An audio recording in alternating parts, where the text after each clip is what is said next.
doakan orang itu. Bukan malah saudara balas jahat dengan jahat. Bahkan di dalam doa saudara tidak boleh saudara doakan untuk kecelakaan orang. Tidak boleh. Anda doa dengan tulus. Tuhan bisa rubah dia kok. Tuhan bisa rubah saudara. Tuhan juga bisa ubah dia. Yang keempat, yang terakhir.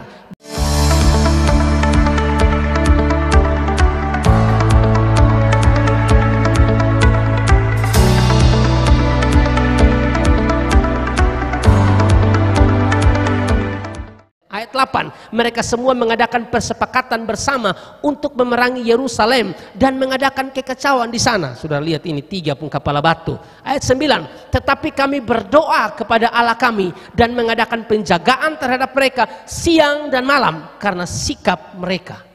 Yang dilakukan oleh Nehemia sekali lagi, berdoa, serahkan ini 3 kepala batu ini, serahkan di Tuhan, biar Tuhan yang urus mereka. Tapi tugas tanggung jawab mereka tetap mereka lakukan. Mereka mengadakan penjagaan. Dari bagian ini kita bisa dapatkan bahwa dalam hidup ini kita harus setujui bahwa tidak semua orang suka kita. Ada orang-orang yang tidak suka kita.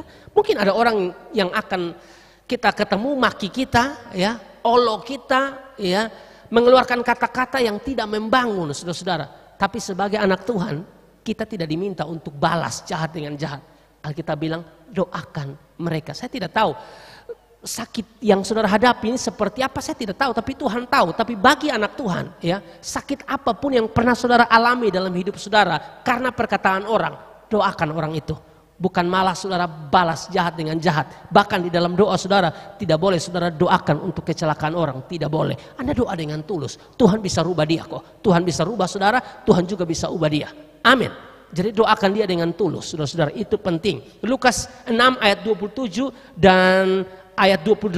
Tetapi kepada kamu yang mendengarkan aku berkata, kasihilah musuhmu, berbuat baiklah kepada orang yang membenci kamu.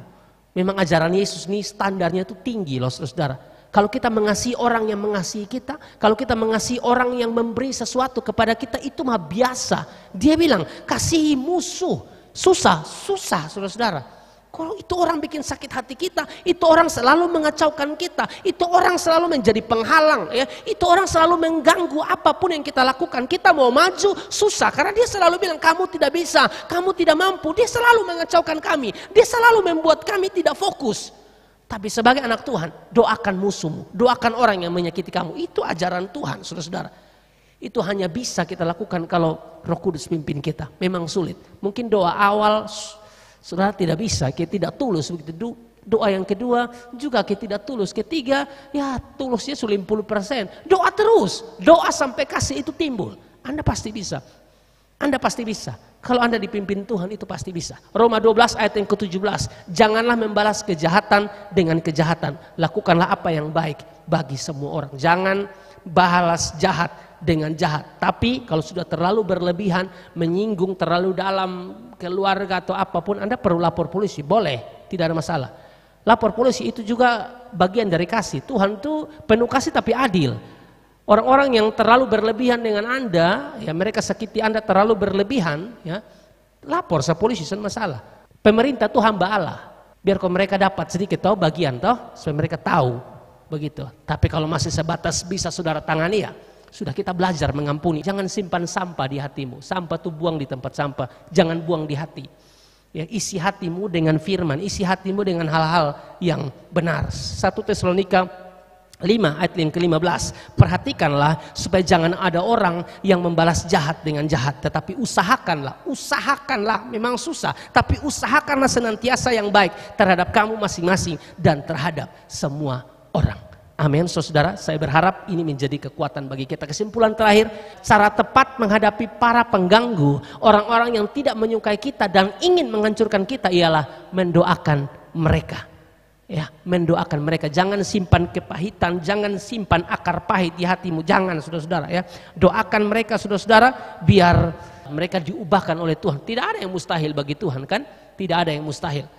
Tapi saya mau kasih tahu kenyataannya bahwa dalam hidup ini tidak semua orang menyukai kita, itu kenyataannya. Saudara mau anak Tuhan, sudah melayani Tuhan, ya, tetap dalam hidup ini tidak semua orang menyukai kita dan kita tidak bisa paksa orang lain untuk menyukai kita. Tetap hidup lurus, tetap lakukan apa yang Tuhan mau dalam hidup Anda. Soal dia suka atau tidak, selama saudara buat sesuatu yang benar mempermuliakan Tuhan, yang lain mau suka atau tidak, saudara tidak usah pusing. Lakukan saja dengan tulus. Karena memang ada orang-orang yang tidak suka saudara, seperti Nehemia. Maksudnya baik, tapi selalu ada pengganggu, selalu ada pengacau yang mencoba untuk menghancurkan rencana baik yang ingin dilakukan oleh Nehemia.